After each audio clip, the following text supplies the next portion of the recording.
Hey, what's going on, everybody? Welcome back to another episode of Wealth Defense Radio, the podcast. I am your host, Josh Nahosa, and I am an independent advisor representative for Swan DFW, which stands for Sleep Well at Night Dallas Fort Worth, and is the company that puts on this podcast. And I am here with the man who orders his pizza in perfectly normal ways. Yes. At all times. All of it. It is Hector and Josh. Hector is a certified financial planner, and that is the top mark in our industry. He started Swan DFW a little over 10 years ago now.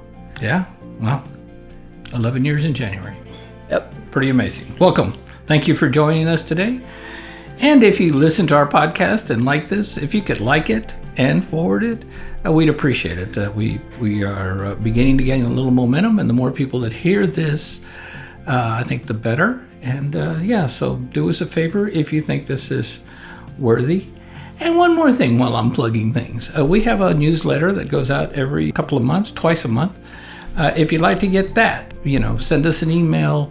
Go to our website and register for it. Leave us a message on the phone number that Josh is going to leave. But just, let us know and we'll put you on that email list, and then you will get it twice a month. The website is www.swandfw.net.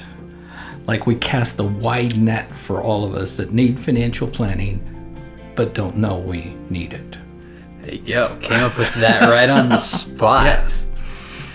Today's episode, once again, is about Roth Conversions. We did this a couple of weeks ago, and we thought we would do it again, but with a more specific case in mind. Yeah, I think a couple of things before we get into this. This is a strictly conceptual. This is not an action you can take.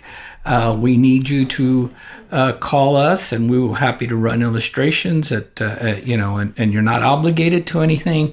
But this is an interesting concept that we've been talking about for a while, and we thought we would share it. But this is just conceptual. Nothing is guaranteed. So my compliance folks like it. Don't do anything until you talk to us. Yep. And the reason we're going to do Roths conversions again, is because the hardest part is, and we'll talk about that in a minute, is when you convert an IRA or a 401k to a Roth. That's a good thing, but you got to pay taxes on it. So today's episode is, hey, what if we had somebody else? If there was a way, maybe, conceptually, where the taxes could be paid by somebody else. And that's the basis of our podcast today. So stay tuned. Yeah, this is a more specific dive in. We're going to have some visual aids on the screen, I believe. So if you're audio only on Spotify, you might pop on over to our YouTube channel, which is Swan DFW Financial.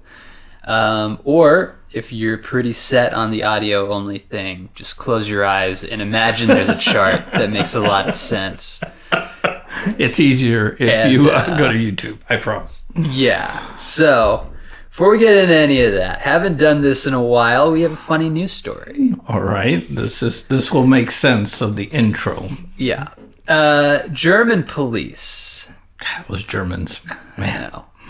The German police say pizza order number 40 came with a side of cocaine.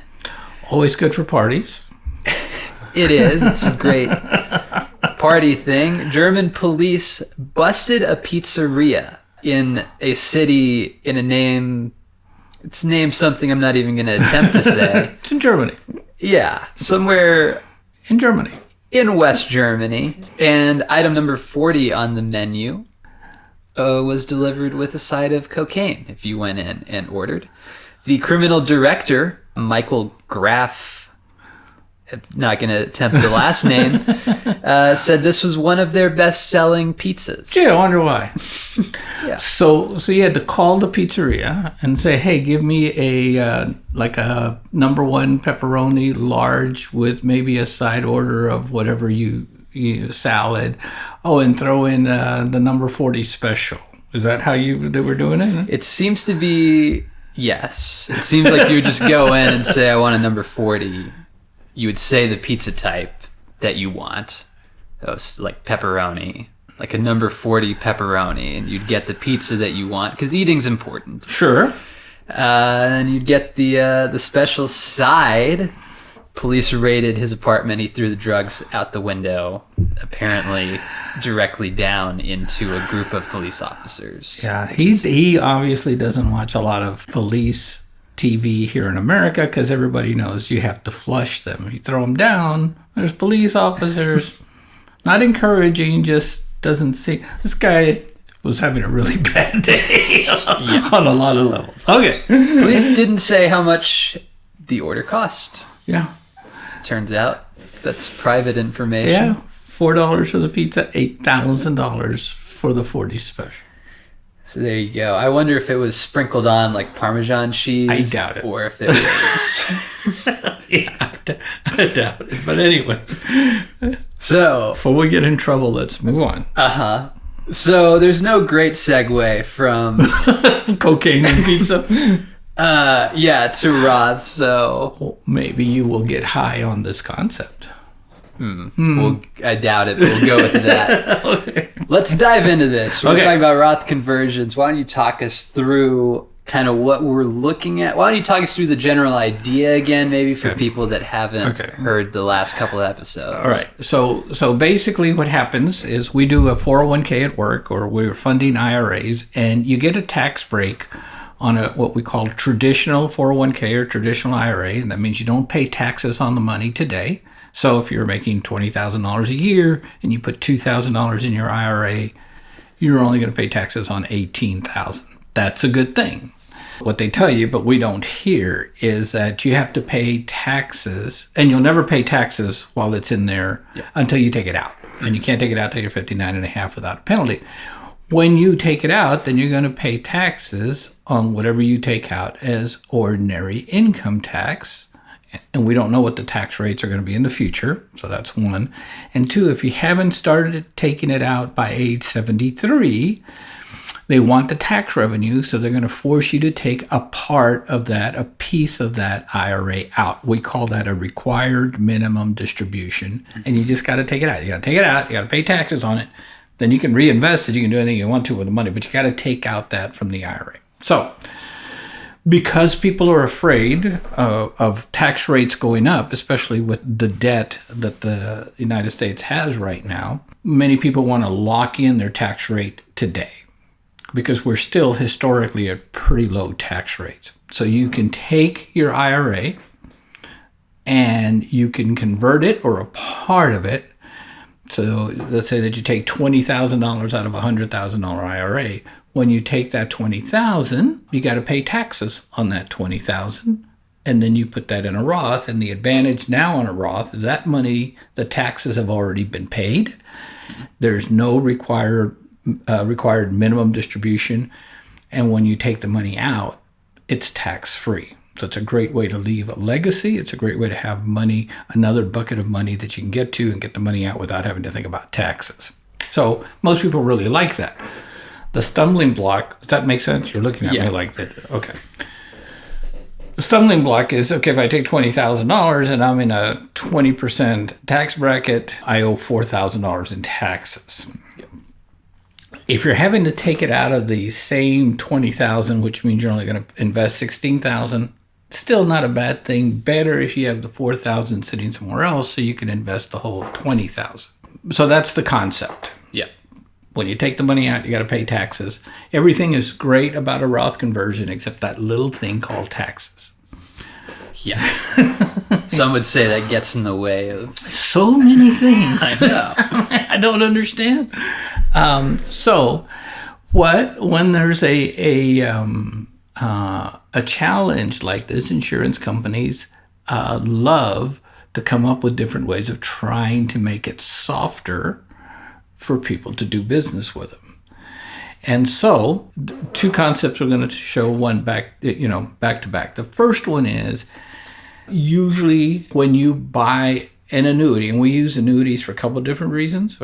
One is for portfolio alignment. We want to make sure we have some money that can't lose money. We used to use bonds, but when bonds come down, and it's a whole big story, I'd be happy to show that to you one day. But for today, it's taking the money out of the annuity, putting the money in annuity, and we'll tell you why that's important, and not starting a new annuity with surrender charges and all the things that go into an annuity. And so in this Roth conversion chart, you can see that the bucket or the beacon it's a bucket on the left-hand side has $100,000 in an IRA contract.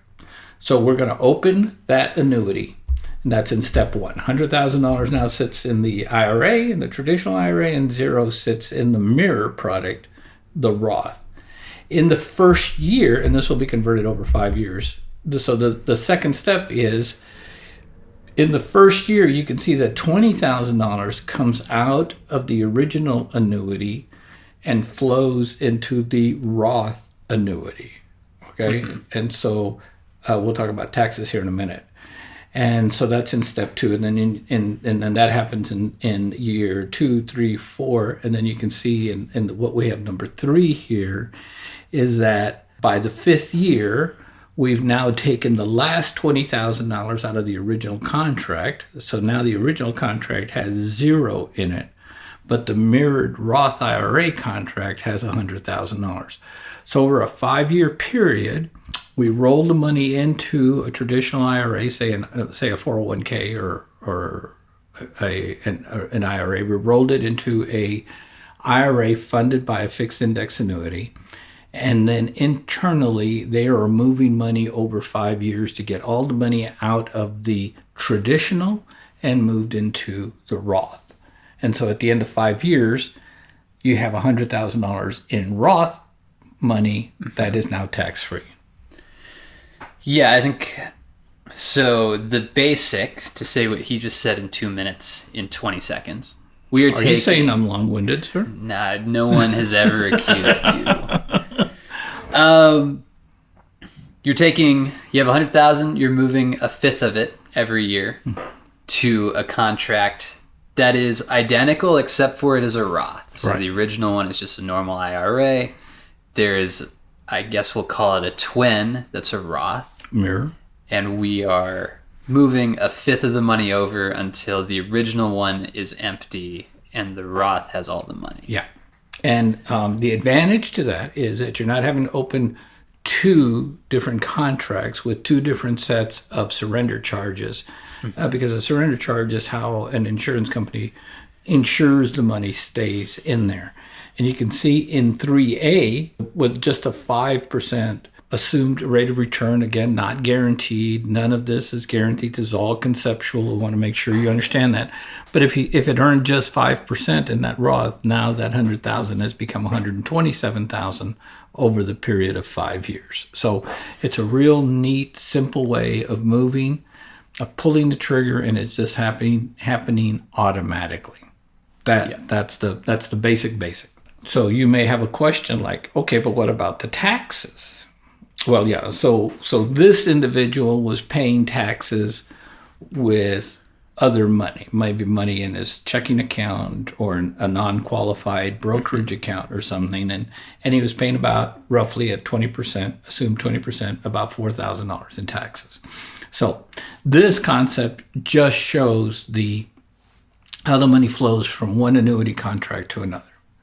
Yep. Now, the meat of this concept is, okay, so what would happen if there was a way that the insurance company offered a product that would pay maybe some, most, or all of the taxes on a conversion?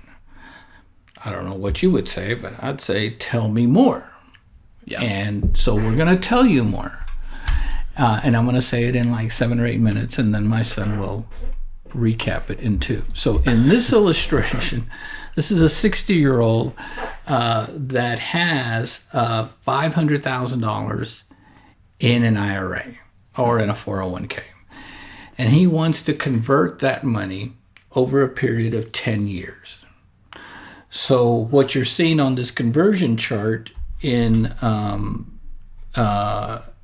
in the conversion amount, which is the fourth column, is it's going to be roughly $72,000 a year for 10 years. That's what's going to flow into the mirror. Yeah. Okay.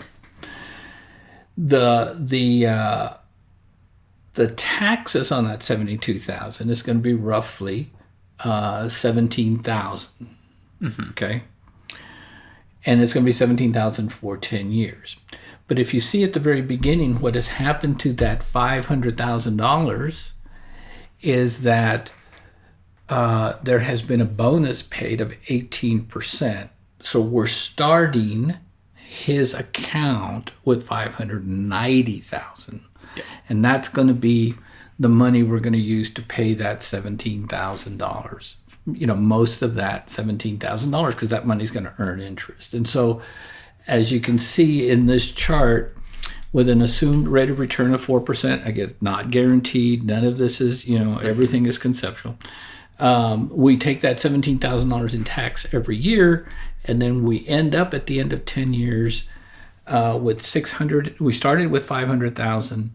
We moved it to a Roth conversion, so now it's tax-free, and now that account, with an assumed rate of 4%, it has $663,000, and that is tax-free, and it's penalty-free because the 10-year surrender charges has been satisfied. So somebody doing this has to just think about it one time a year. You signed a piece of paper that you still want to continue to do, because you can do more if you want to.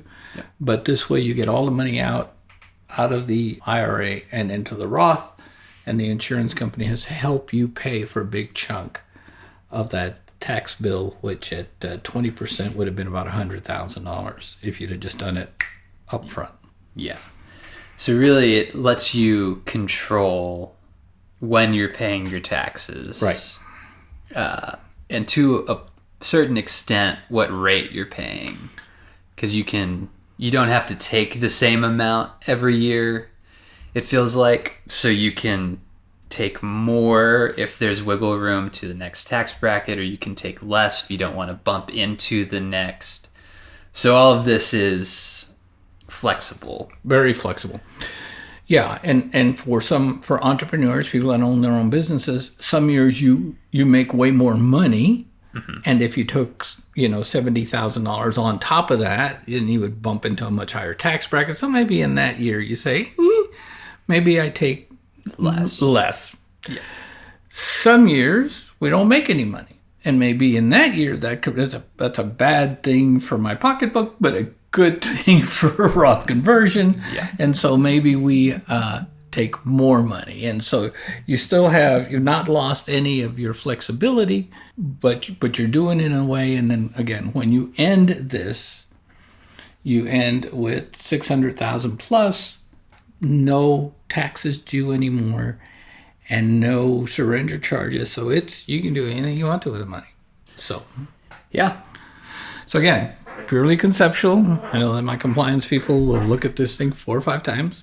But so if it'll work for you, the only way we know for sure is give us a call, shoot us an email, do something, and let's sit down and talk about this, because if this is what you're thinking about doing, and it's not a bad thing, and the one thing that was holding you back was taxes, this might be a way to do it. Step 1. Step 2 is we normally encourage people not to take a Roth conversion while they're working, because you have a higher, you're making more money, you're going to put that conversion on top. But if somebody is helping you pay that, maybe it does make sense that at age 60, maybe this guy's going to retire at 67 or 70 even. Yep.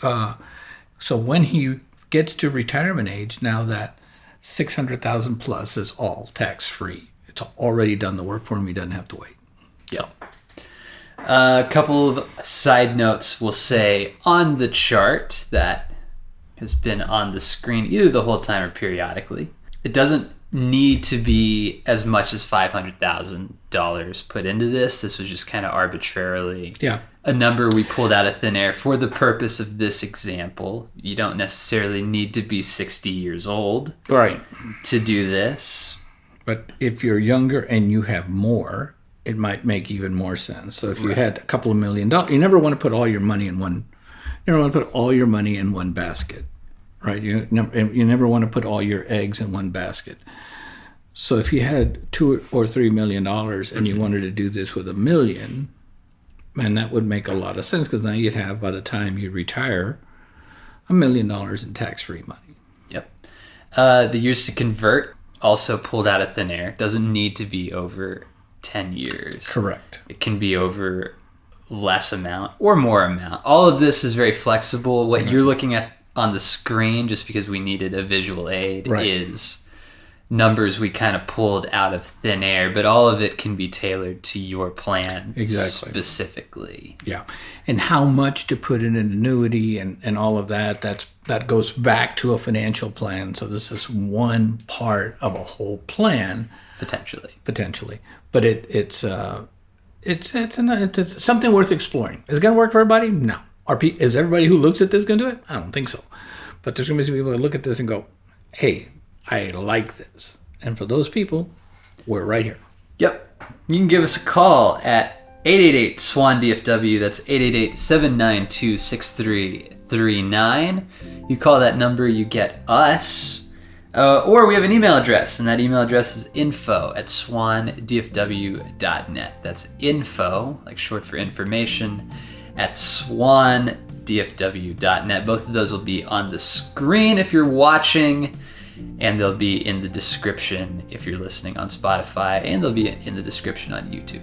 Yep. So, thanks for listening. Give us a like. Share this video with people, or this audio with people, or both. There's no law that says you only have to send one or two, but yeah, if this makes sense to you, give us a call, and then let's have a conversation. No obligation. We'll show you what we can do, and then we'll see what you think of it. But thanks for listening. Have a blessed day. We'll catch you all in the next one. The preceding content is informational only and based on information available when created. It is not an offer or solicitation, nor is it tax or legal advice. It does not consider your financial circumstances and objectives and may not be suitable for you.